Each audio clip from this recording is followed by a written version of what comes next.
कितना सुंदर कहा है। सोमवार का व्रत है, पशुपतिनाथ का व्रत है, 16 सोमवार का व्रत है, संकट सोमवार का व्रत है, प्रदोष का व्रत है, शिवरात्रि का व्रत है। उस दिन बेलपत्र को, जिस दिन आपका व्रत होता है उस दिन बेलपत्र को नहीं तोड़ा जाता। कितना सुंदर वर्णन है, जरा सुनिएगा शिव महापुराण का, लिंग पुराण का ये वर्णन, शिव पुराण का, स्कंद पुराण का ये वर्णन, ध्यान रखना। जिस दिन आपका सोमवार का व्रत है उस दिन बेलपत्र नहीं तोड़ा जाता। जिस दिन आपका पशुपतिनाथ का व्रत है उस दिन आप बेलपत्र नहीं तोड़ोगे वृक्ष से। जिस दिन आपका प्रदोष का व्रत है उस दिन बेलपत्र नहीं तोड़ोगे। जिस दिन आपका 16 सोमवार का व्रत है उस दिन बेलपत्र नहीं तोड़ोगे। जिस दिन संकट सोमवार का व्रत है, शिवरात्रि का व्रत है, जिस दिन आप शंकर भगवान का तीज का व्रत, छठ का व्रत, भगवान शंकर का कोई भी व्रत अगर आप धारण करते हैं तो उस दिन बेलपत्र को व्रत करने वाले व्यक्ति को नहीं तोड़ना चाहिए। व्रत आज है तो बेलपत्र को एक दिन पहले तोड़कर रख लेना चाहिए। क्यों? ऐसा हमारा शास्त्र, हमारा विधान, हमारे पुराण, हमारे वेद क्यों वर्णन करते हैं? किस लिए वर्णन करते हैं?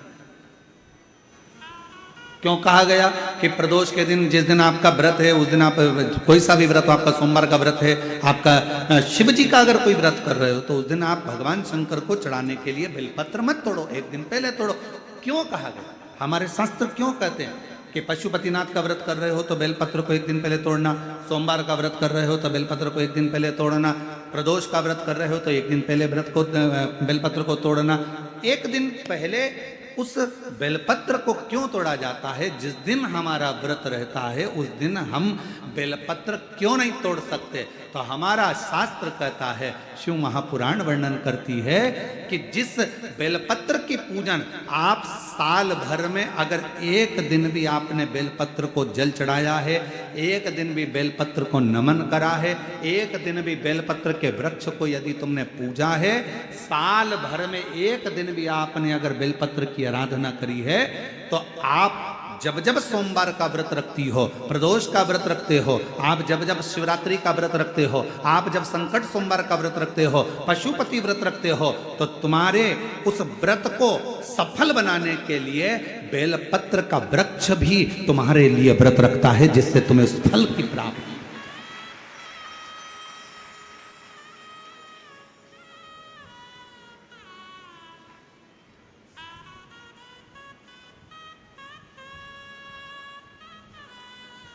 कथा सुनने आ रहे हो? घर के बाहर बेलपत्र का पेड़ है, कथा श्रवण करने जा रही हूं, बेलपत्र का वृक्ष है। नहीं, आपको अगर कथा सुनने जा रहे हो तो बेलपत्र अगर चढ़ाना है तो एक दिन पहले आप बेलपत्र को उतारो। कथा सुनने के लिए जा रही हूं और बेलपत्र रास्ते में से तोड़ लिया, कथा में जाकर बैठ गई, बेलपत्र शिव पुराण को समर्पित कर दिया या कथा में समर्पित कर दिया, या विचार करा कि मेरा बेलपत्र व्यासपीठ तक जाएगा, झोली में डाल दिया। ध्यान रखना, कथा सुनने के लिए आ रही हो, सामने बेलपत्र का वृक्ष दिख गया, उसको झुककर प्रणाम करो, नमन करो और कहो, मेरे बाबा, मेरे शंभु, आपका दर्शन कर कर जा रही हूं। मैं जानती हूं इस बेलपत्र के वृक्ष में गौरी शंकर हैं, मैं जानती हूं इस बेलपत्र के वृक्ष में नारायण लक्ष्मी है, मैं जानती हूं इस बेलपत्र के वृक्ष में 64 योगनियां है, मैं जानती हूं इस बेलपत्र के वृक्ष के तने में स्वयं कुबेर बैठकर साधना करता है। इस बेलपत्र के वृक्ष को मैं नमन करती हूँ। बाबा, आपसे प्रार्थना करती हूँ कि मैं कथा सुनने के लिए जा रही हूँ, जब मैं कथा सुनकर वापिस आऊँ ना, हे बेलपत्र महारानी, हे बेलपत्र के वृक्ष, हे शंकर, ऐसी कृपा करना कि मेरी खाली झोली को भंडार से भर देना, उसको नमन करो। और हम क्या करते हैं? कथा सुनने जा रहे हैं तो बेलपत्र का वृक्ष अपने आंगन में है या बेलपत्र का वृक्ष रास्ते में पड़ गया, 4-6 बेलपत्र तोड़ लिए, कथा में जाकर बैठ गए, कथा सुन ली, बाद में बेलपत्र समर्पित कर, ना ना ना ना, आते समय बेलपत्र को नमन करते हुए।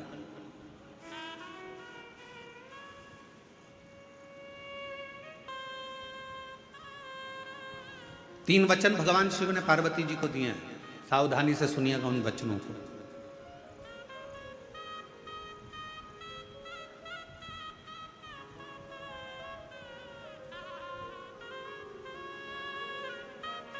दो वचन तो काशी के हैं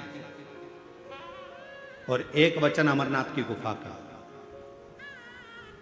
तीन वचन मेरे भगवान शंकर ने पार्वती जी को दिए हैं, जिसमें से दो वचन काशी के हैं कि काशी में शंकर भगवान से पार्वती जी कहती हैं जिस पति पत्नी में आपस में झगड़ा हो उसमें प्रेम बढ़े, ये वचन दीजिए। शिव जी ने वचन दिया पति पत्नी अगर झगड़ा करेंगे तो उनमें आपस में प्रेम बढ़ेगा। झगड़ा करने के बाद प्रेम बढ़ता है, स्नेह बढ़ता। दूसरा वचन दीजिए काशी में अगर कोई मरेगा तो उसको गुरु मंत्र तुम्हें देना पड़ेगा, तारण मंत्र तुमको देना पड़ेगा। शंकर भगवान ने वचन दिया कि काशी के अंदर अगर कोई मरेगा तो उसको तारण मंत्र मैं दूंगा, तारक मंत्र मैं दूंगा। और अमरनाथ की गुफा में तीसरे नंबर का वचन भगवान शंकर ने दिया, शिव जी ने दिया। बाबा जग कल्याण के लिए एक वचन चाहिए, क्या? भूल से भी अगर कोई एक बेलपत्र का स्पर्श मात्र कर ले, स्पर्श मात्र कर ले, अगर भूल से भी अगर कोई बेलपत्र को छू ले या बेलपत्र का स्पर्श कर कर आपकी आराधना में या किसी को दान में दे दे तो वो संसार सागर में दूसरी बार जन्म ना ले, वो आपके धाम में जाकर विराजमान। वचन दीजिए। पुनरपि जननम पुनरपि मरणम के प्रपंच से छुड़ा देता है एक बेलपत्र का पौधा।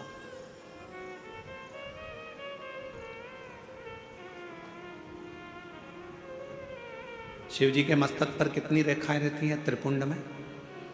आवाज दो, आवाज आवाज नहीं है। तीन, एक तीन रेखा मेरे भगवान शंकर के मस्तक पर है। उन तीन रेखाओं में एक एक रेखा में 9 देवता विराजमान।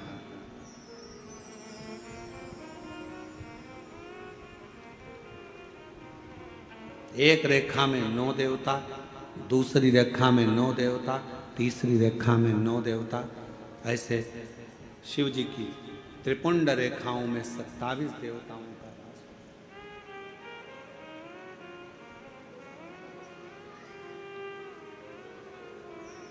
पूरे एक त्रिपुंड में आप रोड पर से चल के आते हो, बहुत सारे तिलक लगाने वाले आपको मिलते हैं, उन्होंने अपनी थाली में फूल रख रखा है, ऐसा फूल रख रखा है, उस फूल से आपका पूरा सिर रंग देते हैं। बोलो बोलो सही है कि गलत है? अरे बोलो तो जम के।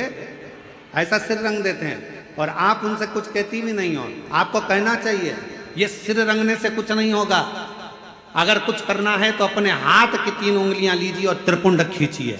कम से कम 27 देवता मेरे मस्तक पर रहना चाहिए। 27 देवता मेरे मस्तक पर रहना चाहिए। चंदन की, भस्म की, रौली की, मौली की। अगर आप किसी भी भस्म का, चंदन का मस्तक पर अगर आप अष्टगंध का भी अगर त्रिपुंड लगा रहे हो तो आपके मस्तक पर 27 देवता त्रिपुंड की 3 लाइन खींचते से ही विराजमान हो जाते हैं। तिलक लगाने वाले फूल रख लिया, फूल से पूरा माथा रंग दिया, रंगने के बाद कह दिया चलो दक्षिणा दो जाओ। उस समय पर आपको कहना चाहिए मैं कथा में आई हूं, शिव की कथा है, मेरे मस्तक पर त्रिपुंड लगा। त्रिपुंड से मतलब है कि 27 देवता, जब तक मेरे मस्तक पर त्रिपुंड रहेगा 27 देवता मेरे साथ में हर पल हर घड़ी रहेंगे, हर क्षण। पर हम नहीं बोल पाते, उन्होंने लिया फूल से रंग दिया, नहीं नहीं नहीं हमको त्रिपुंड लगाइए, हमारे मस्तक पर त्रिपुंड होना चाहिए।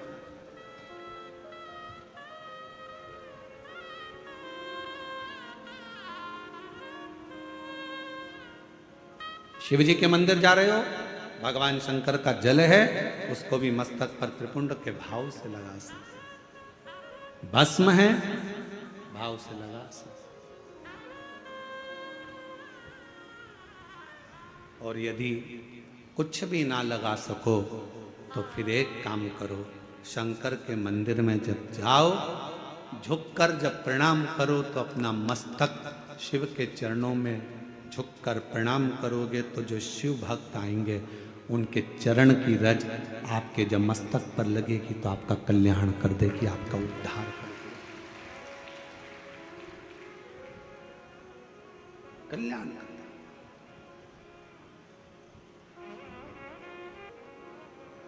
इसको बटवृक्ष बना दो,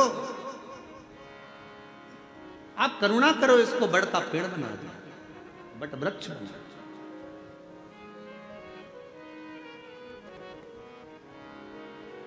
शिव जी ने भगवान नारायण की बात सुनकर ब्रह्मा जी के कटे हुए सिर को बड़ का पेड़ बना दिया। शंकर भगवान उसी बड़ के पेड़ के नीचे विराजमान हो गए। शिव जी का नाम बटकेश्वर महादेव। बटकेश्वर महादेव एक नाम शंकर जी का ऐसा है जो व्यक्ति के कर्जे को समाप्त करता है। कर्जा करने के बाद व्यक्ति सोचता है मेरा कर्जा नहीं चूक रहा, बहुत ज्यादा टेंशन में चलता है। पैसा अगर कर्जा तुमने लिया है तो चुकाओगे भी तुम, तो फिर टेंशन करने की जरूरत क्या है।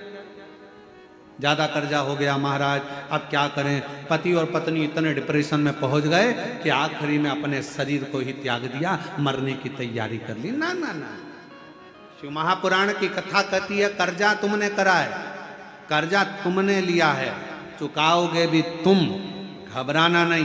कर्जा ज्यादा हो जाए तो बड़ के पेड़ के नीचे श्री शिवाय नमस्तुभ्यम का जाप करिए। बट वृक्ष के नीचे अगर कोई शंकर का शिवलिंग है उसका पूजन करिए। बट वृक्ष के नीचे कोई भगवान शंकर का अंश अवतार श्री हनुमान जी महाराज भी अगर किसी बट वृक्ष के नीचे विराजमान है उसका स्मरण करिए। शंकर का ही अंश स्वरूप आद्य शक्ति दुर्गा भवानी भी अगर बट वृक्ष के नीचे आद्य शक्ति भी बैठी हुई है तो उसका भी स्मरण करिए। बट वृक्ष के नीचे कोई देवता अगर विराजमान है उसका पूजन करिए, उसकी आराधना करिए, उसकी अर्चना करिए, उसका फल आपको मिलेगा, कर्जे से मुक्ति होगी। आप यह ना सोचिए कि शंकर जी तो है ही नहीं, बड़ के पेड़ के नीचे हनुमान जी मिल गए, हनुमान जी का स्मरण कर लो। देवी जी मिल गई, देवी जी का स्मरण कर लो। शिव जी मिल गए, शिव जी का, सब एक।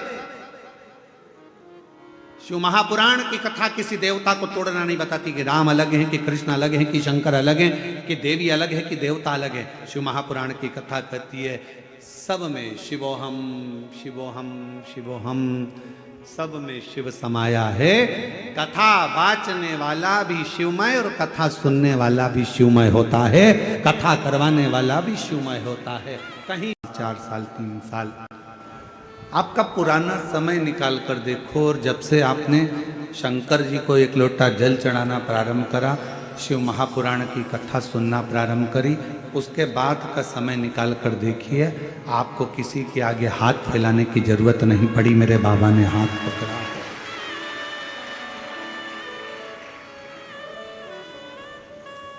आपको कहीं जाना नहीं पड़ा, आपको किसी के आगे हाथ नहीं फैलाना पड़ा। मेरे भोले बाबा ने, मेरे शंकर भगवान ने आपका हाथ पकड़ा।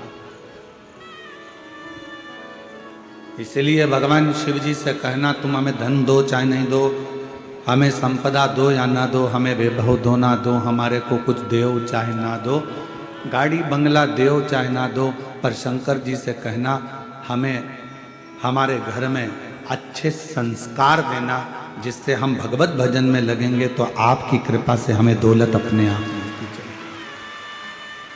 हम अपना परिश्रम, हम अपनी मेहनत, हम अपना संघर्ष कर सके, हम अपनी मेहनत अपनी लगनता से आगे बढ़ सके।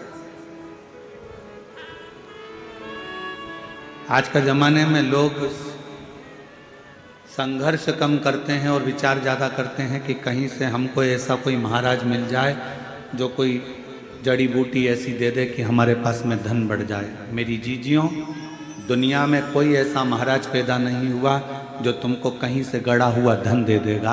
आप छत्तीसगढ़ की भूमि पर एक शिव का मंदिर ऐसा है जो पहाड़ों पर, पर्वतों पर अमरनाथ केदारनाथ जैसा पहाड़ों के मध्य में है और वहाँ आज भी अश्वत्थामा आता है और वहाँ के दियों का घी लेकर अपने मस्तक पर लगाता है। जरा विचार करिएगा, जो घाव अश्वत्थामा के मस्तक पर हुआ वो आज तक नहीं भराया। अब शब्द कहने वाले की जिंदगी में एक घाव उसकी दिल में अपने आप हो जाता है, वो जीवन भर मरते दम तक नहीं भरा पाता है। कुत्ता काटे, आप कुत्ते को मत काटो। अब शब्द कहने वाले से अब शब्द ना कहिए, गाली देने वाले को गाली ना दीजिए, आड़ा टेढ़ा बोलने वाले को आड़ा टेढ़ा ना कहिए। थोड़ा धैर्य रखिए, थोड़ा इंतजार करिए, थोड़ा।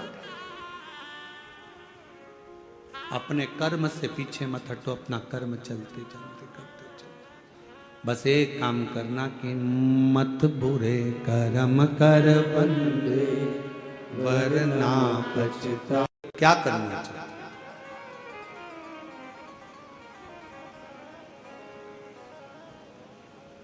तब स्वयं भगवान शंकर ने कहा, ब्रह्मा के मस्तक पर शिव त्रिपुंड लगे, 27 देवता जो त्रिपुंड की 3 लाइनों में, 27 देवता जो त्रिपुंड की 3 लाइनों में विराजमान हो जाते हैं, तो उस शीश को काटने वाला संसार में जन्म नहीं ले पाता। एक त्रिपुंड में वो बल होता है, एक त्रिपुंड के अंदर वो शक्ति होती है।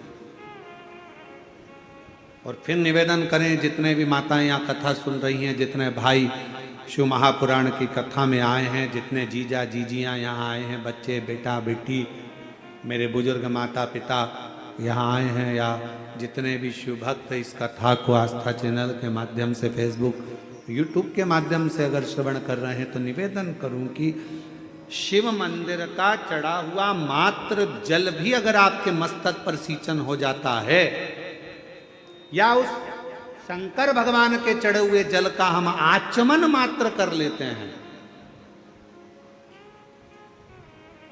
तो हमारे शरीर की सारी इंद्रियों को वो जल साथ कर चलता है।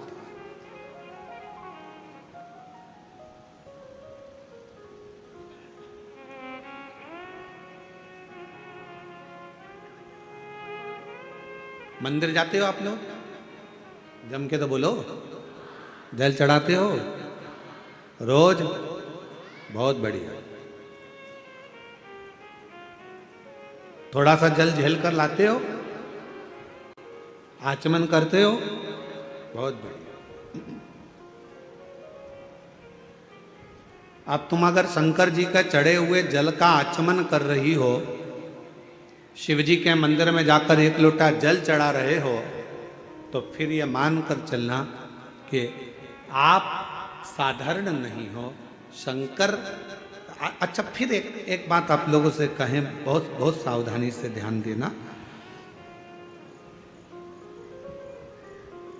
तुम्हारे घर में किसी को झाड़ू लगाने के लिए या पोछा लगाने के लिए, हर कोई तुम्हारे घर में झाड़ू लगाने अंदर चले जाएगा क्या? हर कोई तुम्हारे घर में पोछा लगाने अंदर चले जाएगा क्या? हर कोई तुम्हारे घर में बर्तन मांजने चले जाएगा क्या? नहीं। कौन जाएगा? जिसको आपने नियुक्त करा है।